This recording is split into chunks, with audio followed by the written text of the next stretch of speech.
Hello students, welcome again. बच्चों, आज का जो हमारा टॉपिक है वो मेंडल का जो तीसरा नियम है, जिसको लॉ ऑफ इंडिपेंडेंट असॉर्टमेंट या स्वतंत्र अपव्यूहन के नियम से भी जाना जाता है, उसको अपने डिटेल में एक्सप्लेन करेंगे। तो बच्चों, आपको मालूम है कि मेंडल ने मटर के पौधे पे अनेक एक्सपेरिमेंट किए, लगभग 8 वर्षों तक एक्सपेरिमेंट किए और उन एक्सपेरिमेंट के जो निष्कर्ष थे उन निष्कर्षों को 3 नियमों के रूप में दिया। फर्स्ट नियम था लॉ ऑफ डोमिनेंस, जिसको प्रभाविता का नियम भी बोलते हैं। सेकंड था लॉ ऑफ सेग्रीगेशन, जिसको पृथक्करण का नियम भी बोलते हैं। अब लास्ट यानी जो फाइनल जो मेंडल का नियम है, तीसरा जो मेंडल का नियम है, that is also called is law of independent assortment, स्वतंत्र अपव्यूहन का नियम।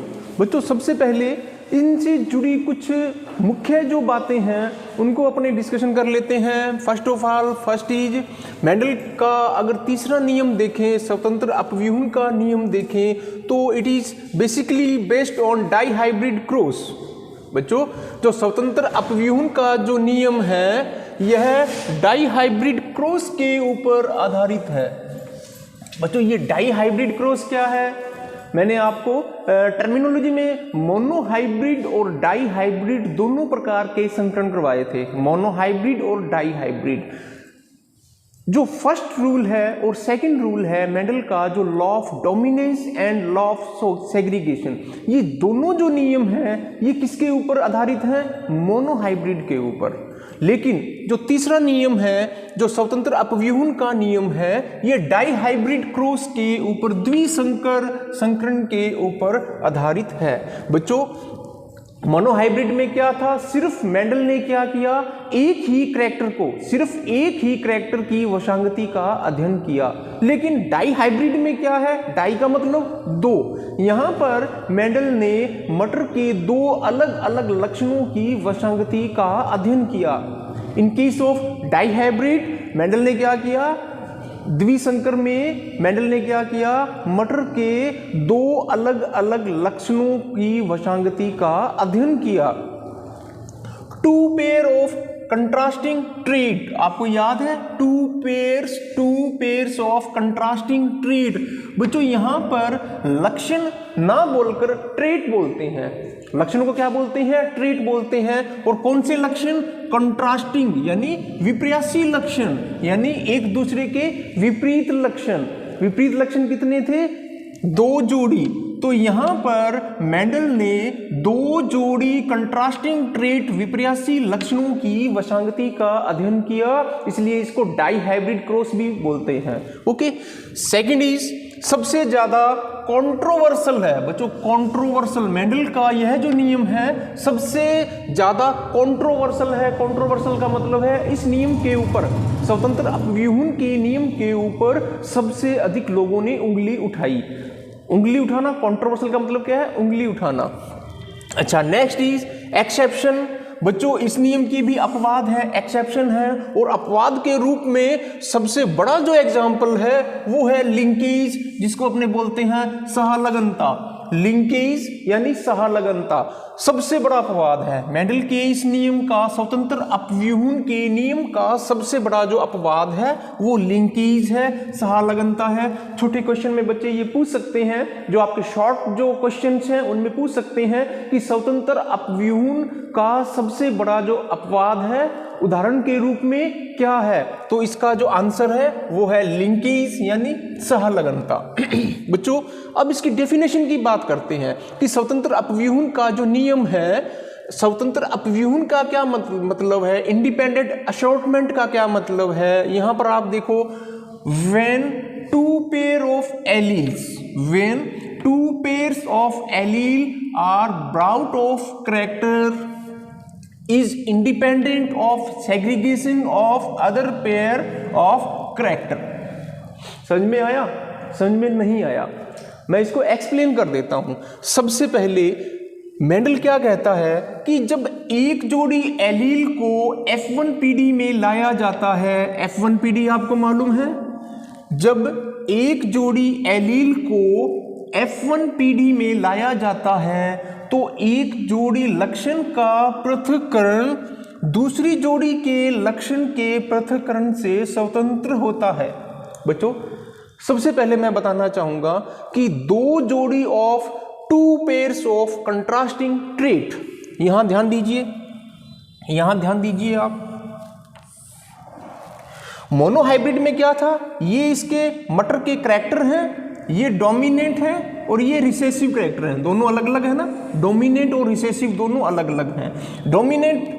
डोमिनेंट कौन से हैं, जो F1PD में अपने आप को अभिव्यक्त कर दें, और रिसेसिव जो F1PD में वे लक्षण जो F1PD के अंदर दब जाए, छिप जाए, that is also called is recessive character, उनको बोलते हैं अप्रभावी। और प्रभावी करैक्टर किसको बोलते हैं, जो F1PD के अंदर दिखाई दे, अपने आप को अभिव्यक्त कर दें। ओके, तो ये दोनों में डिफरेंस है, ये वाले करैक्टर मटर के रिसेसिव हैं और ये वाले करैक्टर मटर के डोमिनेंट हैं। और यहां पर बच्चों मोनोहाइब्रिड में क्या था, मेंडल ने सिर्फ एक ही लक्षण को लिया। Monohybrid, in case of monohybrids Mendel ने क्या किया, सिर्फ मटर के एक ही लक्षण को लिया। तो वहां पर आप लिखेंगे मटर का एक लक्षण, लेकिन एक लक्षण को कंट्रोल करने वाले जो फैक्टर हैं, क्योंकि मेंडल ने जीन को क्या बोला, फैक्टर, लेकिन आधुनिक परिभाषा में अपने फैक्टर को जीन बोलते हैं, लेकिन मेंडल ने जीन की जगह फैक्टर यूज किया।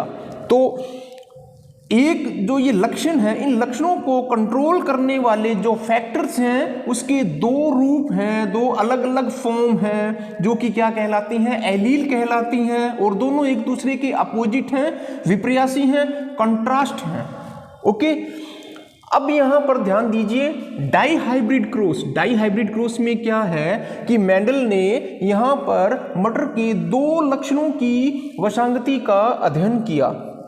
दो लक्षणों की बच्चों दो लक्षण कौन कौन से हैं, यहां पर शेप ऑफ सीड, बीज की आकृति, ओके, बीज की आकृति, और दूसरा जो लक्षण है वो कौन सा है, कलर ऑफ सीड, यानी बीज का रंग कैसा है। तो मेंडल ने एक साथ दोनों ही करैक्टरों की वशांगति का अध्ययन किया। दोनों कौन से हैं, बीज की आकृति और बीज का रंग। ओके, बीज की आकृति की बात करें, शेप ऑफ सीड की बात करें, तो जो कैपिटल R है वो कैसा है, राउंड, गोलाकार, जो कि डोमिनेंट है, और जो स्मॉल r है वो रिंकल्ड यानी झुर्रीदार है, जो कि रिसेसिव है। बच्चों इसी प्रकार बीजों के रंग को देखें तो जो येलो कलर है वो डोमिनेंट है और कैपिटल Y से रिप्रेजेंट करते हैं, और जो ग्रीन कलर है बीजों का वो रिसेसिव करैक्टर है, उसको स्मॉल y से रिप्रेजेंट करते हैं। तो यहाँ डेफिनेशन देखो, study of two character in case of dihybrid cross, द्विसंकरण संकरण में मेंडल ने क्या किया, स्टडी ऑफ टू करैक्टर। लक्षण तो यहां पर उसने दो लिए, दो लक्षणों का अध्ययन किया, लेकिन टू पेयर्स कंट्रास्टिंग ट्रेट, लेकिन यहां पर जो विपर्यासी लक्षण हैं वो कितने हैं, 1 2 3 4, या यूं कहें टू पेयर्स, एक जोड़ा ये, दूसरा जोड़ा ये। ठीक है, तो बच्चों बात को समझो कि मेंडल ने क्या किया, दो लक्षणों की स्टडी, वंशागति का अध्ययन किया, या दो लक्षणों की स्टडी की, या इसको यूं भी बोल सकते हैं कि दो जोड़ी विपर्यासी लक्षणों की स्टडी की। एक ही बात है, लक्षण तो दो हैं, लेकिन दो लक्षण को कंट्रोल करने वाले जो फैक्टर हैं वो दो जोड़ी के रूप में हैं। एक जोड़ी ये है, दूसरी जोड़ी ये है। बच्चों अब यहां पर आप देखो, अब देखो जब एक जोड़ी एलील को F1PD में लाया जाता है, इसका मतलब क्या है कि मैं दूसरी लैंग्वेज में आपको समझाता हूं। मेंडल ने क्या किया, डाइहाइब्रिड क्रॉस में जब एक जोड़ी से अधिक या यूं बोलें कि दो जोड़ी से अधिक लक्षणों की वशांगति का अध्ययन किया जाता है, तो प्रत्येक लक्षण की जो वशांगति है वो स्वतंत्र होती हैं, एक दूसरे से बिल्कुल स्वतंत्र होती हैं। ठीक है बच्चों, यहाँ पर दो जोड़ी जो कंट्रास्टिंग ट्रेट हैं, प्रत्येक जोड़ी एक दूसरे को बिना कंटेमिनेट किए हुए, बिना एक दूसरे को डिस्टर्ब किए हुए स्वतंत्र रूप से वशांगति शो करती है।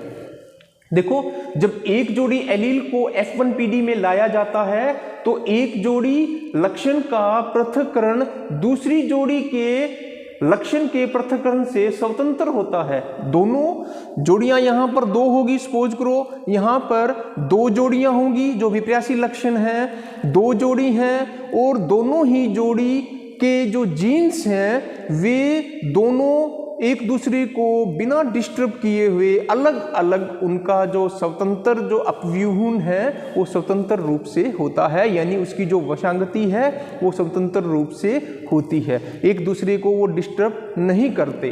ओके, यहाँ पर आप देखो पेरेंट्स, अगर जनक की बात करें, इसको पीछे शो करते हैं तो उसने क्या लिया, दो जोड़ी, एक जोड़ी ये, दूसरा ये, ठीक है। आर किसको शो करता है, आर किसको शो करता है, राउंड, यानी बीजों का आकार कैसा था, राउंड। और कैपिटल वाई किसको रिप्रेजेंट करता है, येलो इन कलर, ठीक है।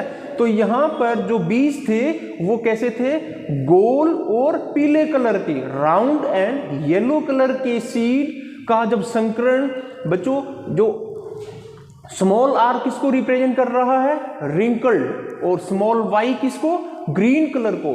तो यहां पर मेंडल ने क्या किया कि राउंड येलो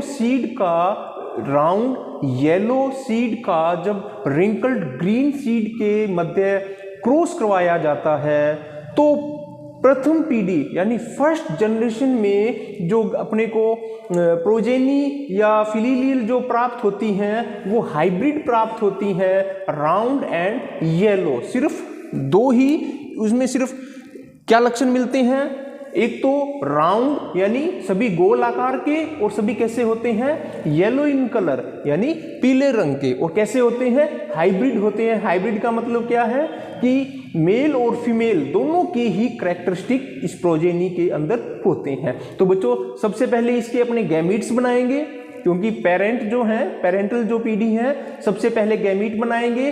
तो कैपिटल आर का एक गैमीट बनेगा आर, और कैपिटल वाई से एक गैमीट बनेगा सिर्फ एक आर, ठीक है। इसी प्रकार इनके गैमीट्स बनाएंगे तो R Y, small R Y gametes प्राप्त होंगे। अब इन दोनों गैमीट्स के बीच में क्रॉस होगा, संकरण होगा, तो F1PD अपने को प्राप्त होगी। F1PD जो कि कैसी है, पूरी तरह से संकर है, हाइब्रिड है, और इसमें सभी जो बीज हैं वे कैसे प्राप्त होते हैं, राउंड एंड येलो। कैसे प्राप्त होते हैं, राउंड एंड येलो। तो बच्चों यहां पर F1PD में सिर्फ राउंड और येलो ये दो ही लक्षण यहां पर अभिव्यक्त हुए, लेकिन रिंकल्ड और ग्रीन जो अभिलक्षण है ये यहां पर अभिव्यक्त नहीं हुआ, ठीक है।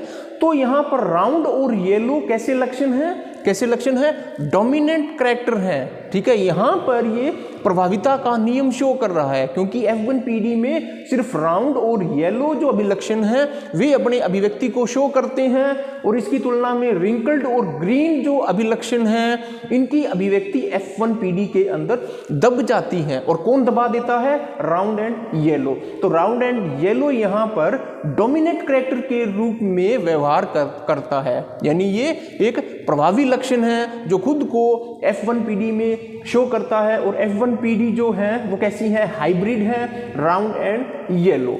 बच्चों ये तो था इसकी बेसिक बात। और कल चेकर बोर्ड से ये जो दोनों जो गैमीट्स हैं जो F1PD प्राप्त की है, F1PD से अपने सेल्फ पोलिनेशन करवा के, स्वयं परागण करा के F2PD बनाएंगे, और चेकर बोर्ड को नेक्स्ट लेक्चर के अंदर अपने डिटेल में एक्सप्लेन करेंगे।